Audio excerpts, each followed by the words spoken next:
pertanyaannya, bisa Ibu ceritakan sedikit tentang sejarah dan perkembangan Gereja Toraja Jemaat Bandung? Ya, Jemaat Bandung itu mulanya dari jemaat kota Tongkonan Kota Kelapa Gading pada tahun 1987. Jadi itu kita cabang ya, di Bandung itu cabang. Setelah tahun berjalan, sudah dilihat bahwa Jemaat Bandung mampu, jadi Jemaat Bandung dinaikkan tingkatnya menjadi cabang kebaktian menjadi Jemaat Bandung. Itu pada tahun 1990. Kita bergereja itu di pada tahun itu di GMKI Jalan Dago, Wisma Sejahtera namanya. Sampai sekarang Jemaat Bandung itu tetap berjalan semakin maju, dan tapi kita belum bisa punya gedung gereja. Sudah ada tanah gereja, kita beli tahun 1994, tapi tidak ada surat, belum bisa dikasih surat izin membangun. Jadi kita terus menyewa di Secapa Ade Pop, gereja Pop Okumene ya, Secapa Ade sampai sekarang ini. Ya, oke. Lanjut, pertanyaannya, sejak kapan musik mulai menjadi bagian dari liturgi peribadahan di jemaat ini? Ya, sejak ada gereja di sini kita melakukan ibadah, musik itu sudah ada yang digunakan. Oke. Lanjut, pertanyaan, bagaimana awal mulai musik diperkenalkan dan digunakan dalam peribadahan di Gereja Toraja Jemaat Bandung? Bagaimana awal musik? Ya, musik itu digunakan sejak kita ada di Bandung, karena Jemaat Bandung jemaatnya itu mayoritas pemuda. Jadi kita itu memang kalau pemuda kan lebih senang kalau ada musik-musik kan. Jadi dengan sendirinya kita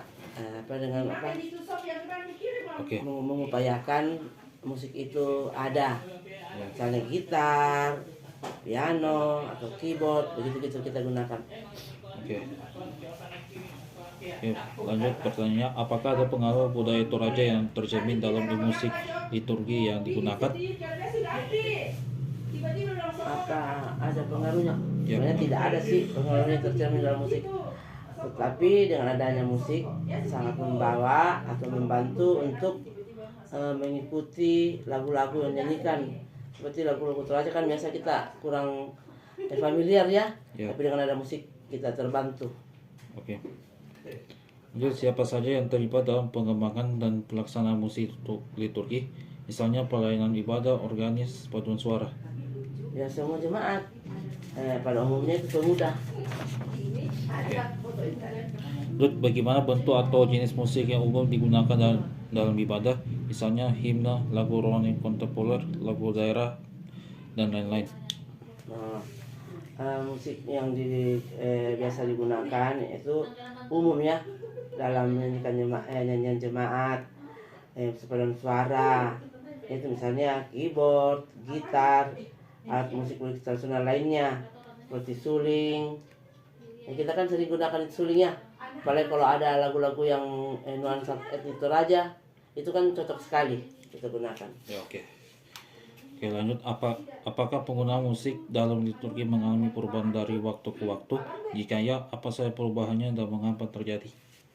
Ya, tentunya kita harus ada perubahan, karena melihat sikon kan, kalau kita tidak mengikuti perubahan, nanti orang jadi kurang semangat lah begitu ya. Sesuai dengan zaman teknologi dan budaya. Karena mengikuti perkembangan itu kebutuhan, apalagi pemuda. Oke. Lanjut, apakah ada kebijakan atau pedoman khusus dari gereja mengenai pemilihan lagu dan jenis musik yang boleh digunakan dalam ibadah? Ya, ada, tentu ada. Dalam liturgi itu ada musik lagu yang digunakan sesuai dengan tema perayaan atau tema khotbah. Ya, oke. Jadi tidak sembarang. Oke. Oke, lanjut. Menurut Ibu, apa peran dalam makna musik dalam liturgi bagi jemaat? Perannya musik di dalam itu di dalam jemaat ya, Ya. itu membantu jemaat menyanyikan lagu-lagu dengan tepat dan dapat menghayatinya. Oke. Lanjut nomor 2, bagaimana respon jemaat terhadap musik yang digunakan dalam peribadahan? Oh, sangat positif, senang karena terbantu dengan itu. Oh, ya. Adanya musik. Oke. Oke, lanjut. Apakah musik turut memperkuat kekhusyukan dan pengalaman spiritual dalam ibadah? Apakah musik berkesukaan ya? Ya. Ya, karena dengan mendengarkan musik di dalam ibadah kita lebih fokus, ya, tidak tidak terganggu konsentrasi kiri kanan, emosi kita terbantu untuk konsentrasi karena mendengar lagu-lagu yang dinyanyikan itu, sehingga kita tidak tidak gampang terpengaruh dengan kiri kanan kita. Oke. Oke, lanjut bagian yang pertama. Adakah tantangan dalam pelaksanaan musik liturgi selama ini? Adakah tantangan? Ya, bisa tantangan itu bagaimana memahami musik dan teknisnya yang disesuaikan dengan konteks perayaan. Misalnya juga ada tantangannya itu kalau pas kita sudah mau mulai, yang mau memainkan itu misalnya telat datang, itu kan Ya. menghambat semua itu ya. Oke. Lanjut, apakah ada hal lain yang ingin Ibu sampaikan terkait sejarah atau pentingnya musik dalam ibadah di jemaat ini? Apa ada halnya dengan adanya musik akan membantu untuk lebih memahami, mengerti lagu dalam ibadah. Selain itu kita juga dengan sejarah musik itu kita pentingnya musik dalam ibadah dalam jemaat, pemuda itu diajak untuk lebih aktif lagi. Oh ya. Yang berperan. Ya, oke. Oke, yang bagian A, pertanyaan ini, apa saja bentuk musik yang biasa digunakan dalam peribadahan di jemaat ini? Misalnya paduan suara, himne, lagu pujian kontemporer, alat musik. Kalau paduan suara yang bisa kita gunakan itu keyboard ya. Ya. Biasa kalau vokal grup, keyboard, gitar, bass, kajon dan suling. Kalau solo kayak begitu kan biasa bisa menggunakan semua alat. Tapi pada umumnya kalau kita paduan suara, pada umumnya itu cuma keyboard atau piano saja. Oke. Lanjut di bagian B yang pertama, menurut Ibu mengapa musik dianggap penting dalam ibadah? Ya itu sudah disampaikan tadi bahwa musik itu memberikan semangat dalam menyanyikan puji-pujian. Jadi kalau semangat dan dengan adanya musik kita juga bisa mengerti kapan kita akan menyanyikan dengan semangat, mana musik yang dinyanyikan dengan melo, begitu ya. Ya. Ya. Oke. Lanjut, bagaimana musik membantu jemaat untuk lebih menghayati makna ibadah dan firman Tuhan? Bagaimana musik membantu jemaat bagaimana musik membantu orang untuk konsentrasi dalam menikmati jalannya ibadah. Ya. Udah ya? Oh ya, lanjut ya. Oke, lanjut. Apakah musik memberi dampak tertentu secara emosional atau spiritual bagi jemaat? Bisa diceritakan contohnya?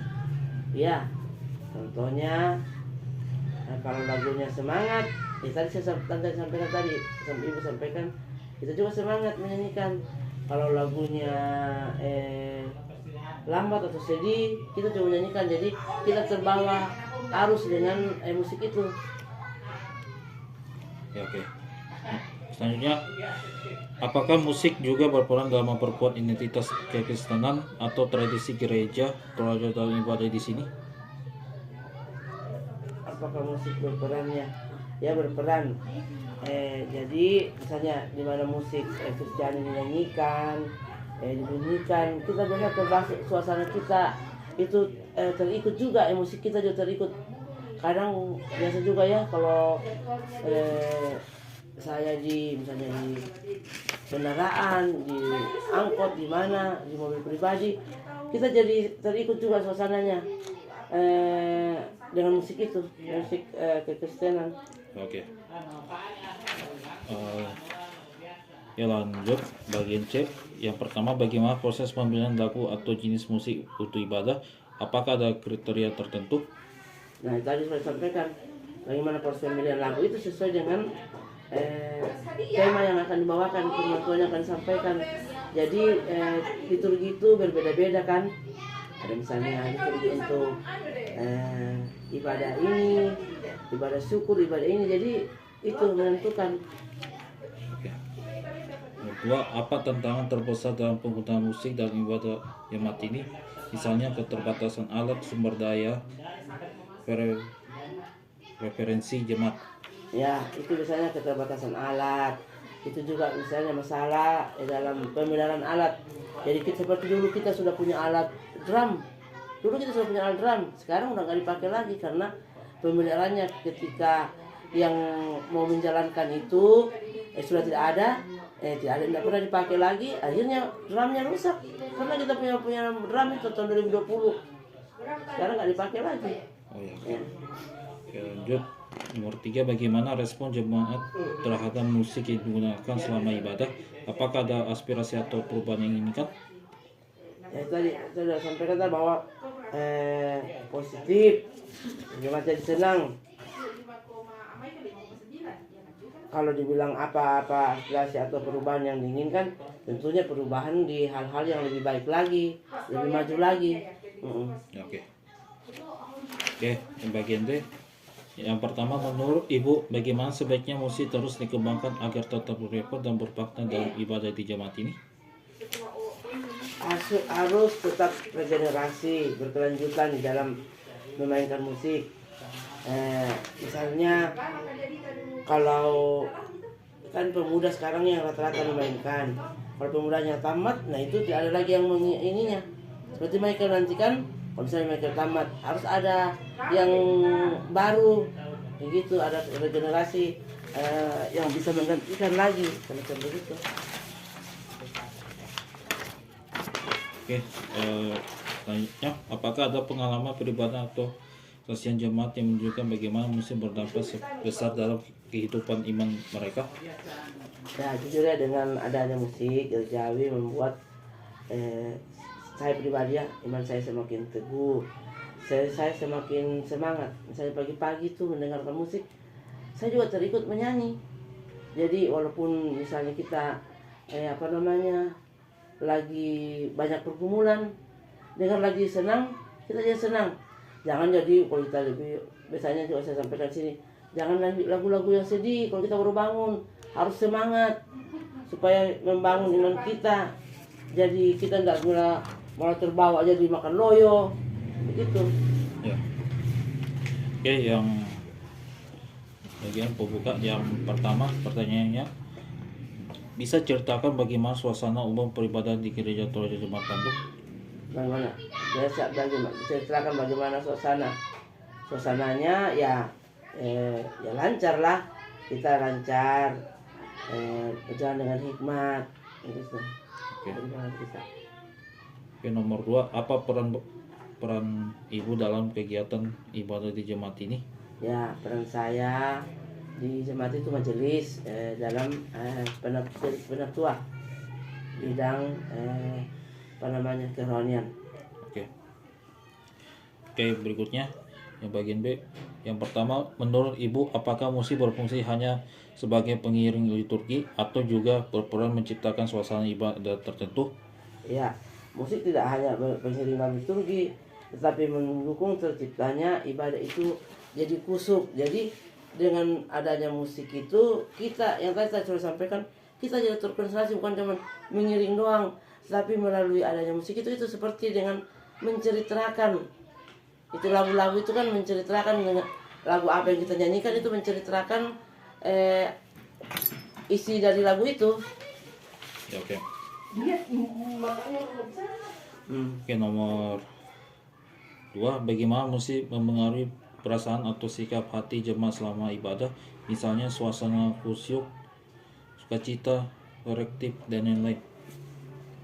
Ya, dengan adanya musik itu dari awal dibilang konsentrasi, itu konsentrasi kita.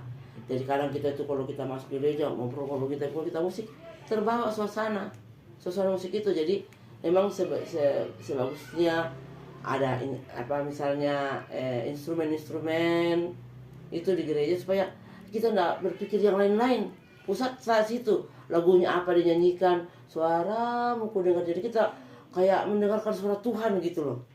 Jadi kita terkonsentrasi, apalagi kalau dalam ibadah. Ini aja belum masuk ibadah sudah dengar lagu dan musik, instrumen-instrumen, kita suasana kita itu jadi kusuk, jadi fokus. Ya, oke. Oke, lanjut. Apakah ada perbedaan jenis musik atau cara penyampaian musik untuk bagian-bagian tertentu dalam liturgi? Bisa dijelaskan? Nah, tadi kan bilang tadi, misalnya dalam liturgi kedukaan pasti beda kan menyampaikannya. Nggak mungkin bilang kesukaan yang cerita kalau musik kedukaan. Nah, kalau misalnya ibadah-ibadah yang lain yang syukur ya pasti lagunya bagus. Lagunya yang bersyukur kepada Tuhan, ucap syukur pada Tuhan gitu, karena syukur. Tapi kalau misalnya meninggal masa musiknya sama, pasti beda. Jadi sesuai dengan liturgi yang nyanyikan dalam ibadah itu, puji-pujian yang nyanyikan dalam ibadah itu. Ya, oke. Oke, lanjut. Apakah Ibu pernah merasakan bahwa musik membantu menghidupkan suasana penyembahan atau saat merenungkan firman Tuhan? Menghidupkan suasana penyembahan, ya pernah. Misalnya saat teduh, kalau misalnya kan setelah khotbah kan saya saat teduh kan, ya itu kita dengan adanya musik, apalagi kalau betul-betul mengalunnya bagus sekali, instrumennya enak sekali, pas sekali. Jadi kita mengingat kembali apa yang firman Tuhan yang disampaikan tadi itu. Jadi makanya seperti Michael, kalau misalnya ada sudah khotbah dan saat teduh, itu harus sesuaikan, ambil musik yang hampir sama dengan tema yang nyanyikan. Jadi kita terbawa ke suasana itu. Ya, oke. Lanjut. Nomor 5, dalam perayaan khusus seperti Natal, Paskah, atau ibadah penghiburan, bagaimana musik digunakan untuk mendukung suasana tersebut? Nah, tadi harus sampaikan kan bahwa kalau penghiburan beda, kalau Paskah beda, Natal juga beda, suasananya kan, lagunya juga beda, tidak sama. Masa kita mau nyanyikan lagu suaramu ku dengar kalau Natal, tidak mungkin kan? Ya begitu. Begitu juga kalau penghiburan. Jadi pasti ada beda suasana. Liturginya juga beda. Dan lagunya juga pasti beda. Ya. Oke, lanjut. Apakah jemaat juga menyesuaikan gaya musik dengan kebutuhan spiritual atau konteks tertentu dalam ibadah? Iya, pasti. Oke. Oke, lanjut bagian C. Pertanyaannya, bagaimana tanggapan jemaat terhadap musik yang digunakan dalam ibadah? Nah, tadi sampaikan bahwa tanggapannya itu semangat. Jadi pernah juga itu kan biasa pemuda kita kan, kalau di gereja kita itu kan ada bulan-bulan yang dulu ya, karena keterbatasan sumber daya, ada bulan-bulan yang pada saat pemuda berlibur tidak ada yang memainkan musik. Jadi kita jadi suasananya tidak terlalu semangat menyanyi begitu. Nah, orang tua kan jarang, yang orang-orang dulu itu jarang yang pintar-pintar musik. Baru sekarang aja ini tahun 2090-an baru mulai orang main gitar. Dulu kita gereja raya itu jarang begitu. Oke. Terus berikutnya bagian C itu pertama, bagaimana tanggapan jemaat terhadap musik yang digunakan dalam ibadah? Sudah minta itu yang positif. Oh, iya. Senang karena membantu untuk menyanyikan lagu-lagu. Ya, oke. Oke, lanjut. Apa Ibu melihat bahwa musik bisa menjadi jembatan antara teks liturgi dan pengalaman batin jemaat? Iya, itu terlihat sekali dengan adanya musik itu. Oke. Oke, bagian B. Yang pertama, Pertanyaan, menurut Ibu, bagaimana cara terbaik untuk menjaga agar musik tetap relevan dan bermakna dalam menciptakan suasana ibadah yang hidup? Abang ulang lagi. Menurut Ibu, bagaimana cara terbaik untuk menjaga agar musik tetap relevan dan bermakna dalam menciptakan suasana ibadah yang hidup? Ya, pesan saya bahwa sampaikan bahwa lagu misalnya kita sesuaikan dengan temponya, begitu kan ya? Ya. Kan dengan tempo juga temponya itu kita menyanyikan begitu kan, kadang bilang 60, 80 kan begitu ya temponya ya. Ya. Oh, kalau sudah mulai tidak sesuai temponya ya pasti kita nyanyikan lagi jadi slow tidak sesuai dengan keinginan lagu. Jadi kalau lagunya senang ya kita juga senang, kalau lagunya sedih kita harus sesuai. Jadi dengan lagu itu sudah menceritakan sebenarnya. Itu sebenarnya kita mendengarkan firman Tuhan. Itu lagu itu. Oh. Kami puji dengan riak. Betul-betul kita memuji Tuhan. Dikau Allah yang besar gitu. Ya. Oke, terakhir pertanyaannya, apakah ada harapan atau saran Ibu terkait pengembangan pelayanan musik di jemaat ini?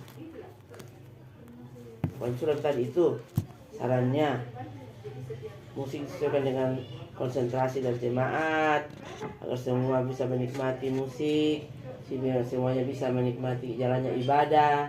Jadi semua itu disesuaikan. Sarannya satu, harapan kita ya bahwa di dalam bermusik kayak Michael itu jadi Michael juga kalau misalnya mau bermusik harus berdoa dulu supaya diberi hikmat Tuhan untuk bermusik. Jadi itu lagu yang nyanyikan Michael akan nyanyikan itu dimengerti dulu juga seperti kita paduan suara. Lagunya kita mengerti dulu apa maunya lagu ini baru kita bisa menyanyikan dengan benar. Apalagi kalau musiknya sudah mendukung, wah makin mantap, makin sampai ke orang yang menyanyi, mendengarkan. Itu sama dengan kita memberi berkat, kita jadi berkat juga itu. Jadi saran tante ya, nanti harapan tante ini ya kalau mereka nanti lebih ke depannya nanti ini lebih selesai untuk memulai segala sesuatu, mereka berdoa. Biar bilang sudah belajar tidak harus berdoa dulu. Tuhan, saya mau mainkan piano ini, keyboard ini, saya mau melayani Engkau Tuhan, berikan hikmat supaya saya mengerti musik ini, saya bisa memainkan dengan baik.